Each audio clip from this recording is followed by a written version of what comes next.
જય શ્રી કૃષ્ણ ભક્તજનો, માતાઓ અને વડીલો, આજે છે પવિત્ર પાવન પુરુષોત્તમ માસના શુક્લ પક્ષની છઠ।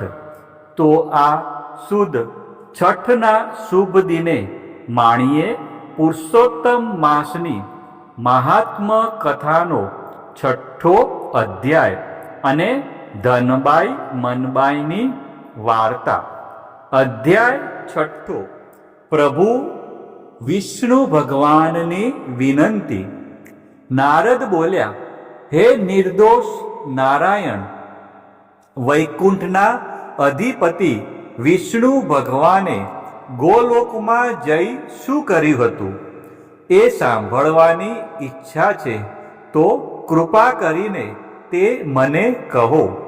શ્રી નારાયણ બોલ્યા, હે નારદ, વિષ્ણુ ભગવાન અધિક માસની સાથે ગોલોકમાં ગયા। ત્યાં જે બન્યું હતું તે તમને કહું છું, તે તમે સાંભળો। એ ગોલોકની વચ્ચે શ્રી કૃષ્ણ ભગવાનનું મંદિર છે। તે મણિમય થાંભલાઓથી શોભતું છે। શ્રી વિષ્ણુ ભગવાને તે દૂરથી જોયું, એના તેજથી અંજાઈ આંખો બંધ થઈ જવા લાગી। ધીમે ધીમે આંખો ઉઘાડી ધીમા પગલે તે આગળ ચાલ્યા। અધિક માસને પાછળ રાખ્યો હતો। ભગવાનના મંદિરે પહોંચી અધિક માસ આનંદયુક્ત થયો। અંદર જઈને વિષ્ણુ ભગવાને તરત જ શ્રી કૃષ્ણ ભગવાનને નમસ્કાર કર્યા।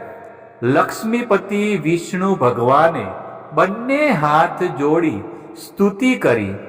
શ્રી વિષ્ણુ ભગવાન બોલ્યા, વ્યાપક ગુણોથી પર ભક્તો સમક્ષ પ્રગટ થનારા અને ગોવાળનો વેશ ધારણ કરતા આપ ગોવિંદને હું વંદન કરું છું।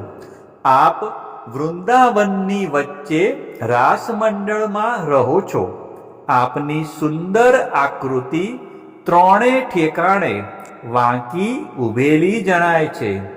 આપ બે ભુજાવાળા, હાથમાં મુરલી ધારણ કરનાર તથા પીળા વસ્ત્રો પહેરો છો। આપ અચ્યુત ભગવાનને હું વંદન કરું છું। એમ સ્તુતિ કરી વિષ્ણુ ભગવાન શ્રી કૃષ્ણ ભગવાનની આજ્ઞાથી એમના પાર્ષદો દ્વારા સત્કાર પામી સિંહાસન પર બેઠા।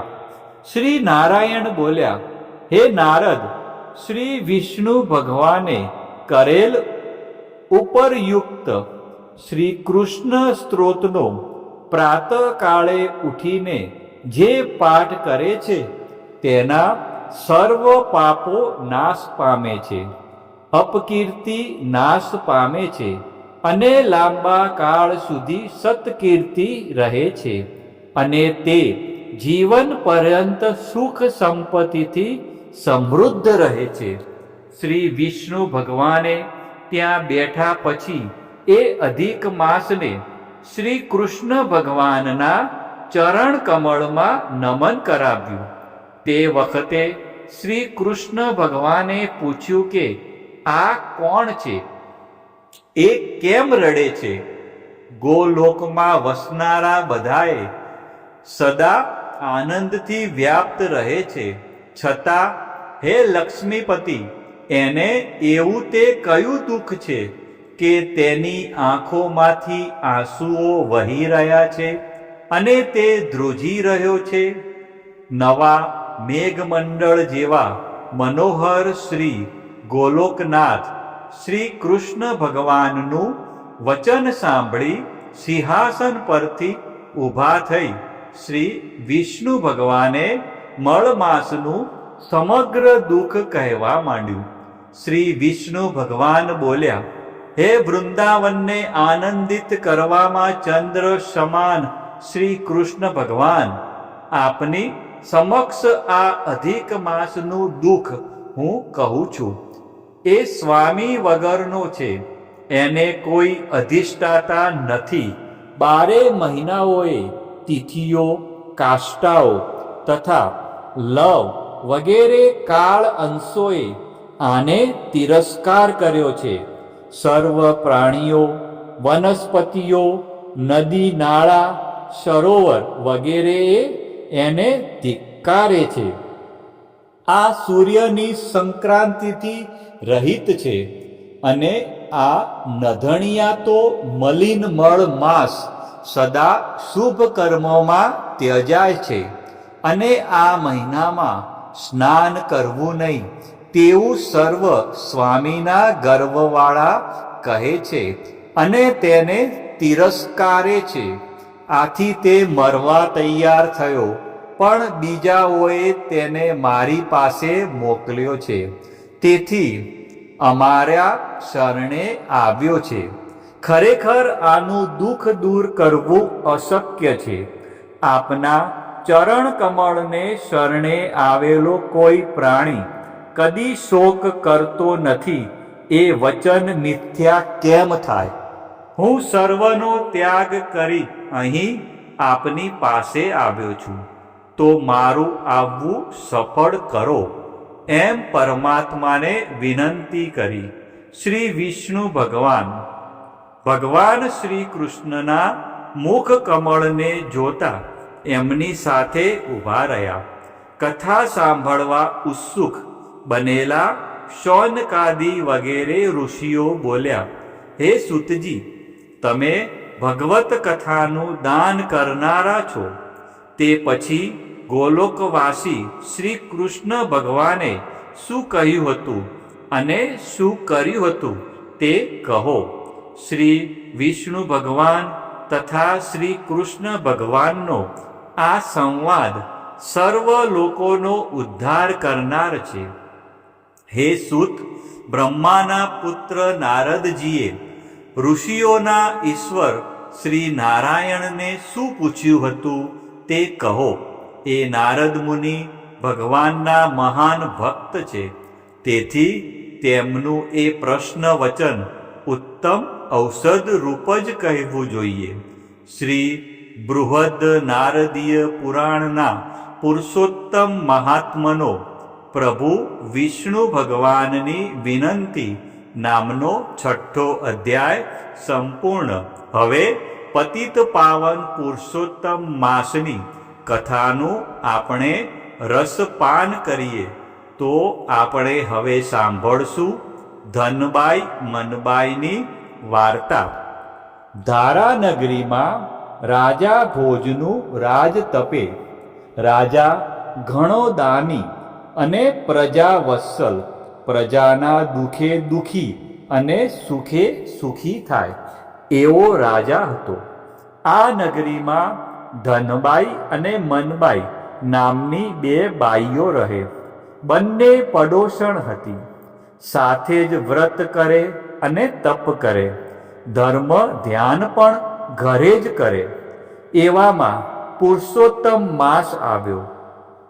ધનબાઈ અને મનબાઈએ વ્રત લીધા. બંને રોજ શ્રીપા નદીમાં સ્નાન કરવા જાય. નાહીને પ્રાર્થના કરે. ધનબાઈ નાહીને બોલે કે મને ફળજો ભોજ ભોપાળ, જ્યારે મનબાઈ એમ બોલે કે મને ફળજો નંદ ગોપાળ. એકવાર રાજની દાસી સ્નાન કરવા આવી. એણે ધનબાઈ મનબાઈની પ્રાર્થના સાંભળી. જઈને રાજાને વાત કરી. રાજા ભોજને નવાઈ લાગી. બીજા દિવસે રાજા વેશ પલટો કરીને જાતે નદીએ આવ્યો અને એ વાતની ખાતરી કરી. રાજા ભોજે નક્કી કર્યું કે નાહીને મારું સ્મરણ કરતી બાઈનું દારિદ્ર દૂર કરું તો હું રાજા સાચો. એણે તો તરત સેવકો મોકલી ધનબાઈને દરબારમાં તેડાવી. ધનબાઈ તો રાજીના રેડ થઈ ગઈ. હરખનો પાર ન રહ્યો.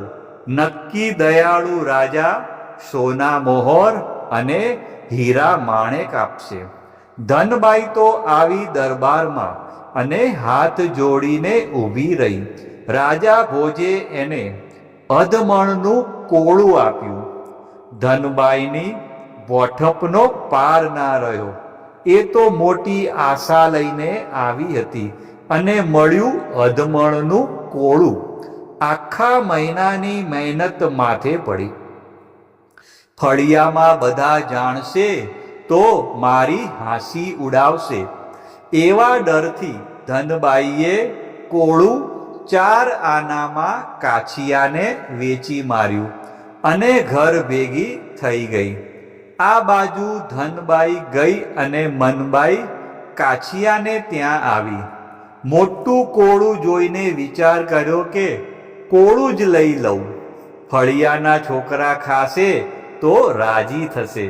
એ તો 6 આના આપીને કોળું લઈ ગઈ. છરીને લઈને જ્યાં કોળું કાપ્યું ત્યાં તો જબરજસ્ત હજારો સોના મોહર પડી. મનબાઈ તો રાજીના રેડ થઈ ગઈ.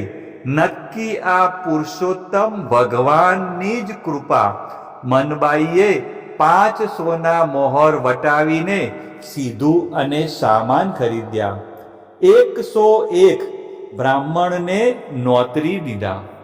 જમાડીને મોં માગી દક્ષિણા દીધી. બ્રાહ્મણો તો મનબાઈનો જય જયકાર કરવા લાગ્યા.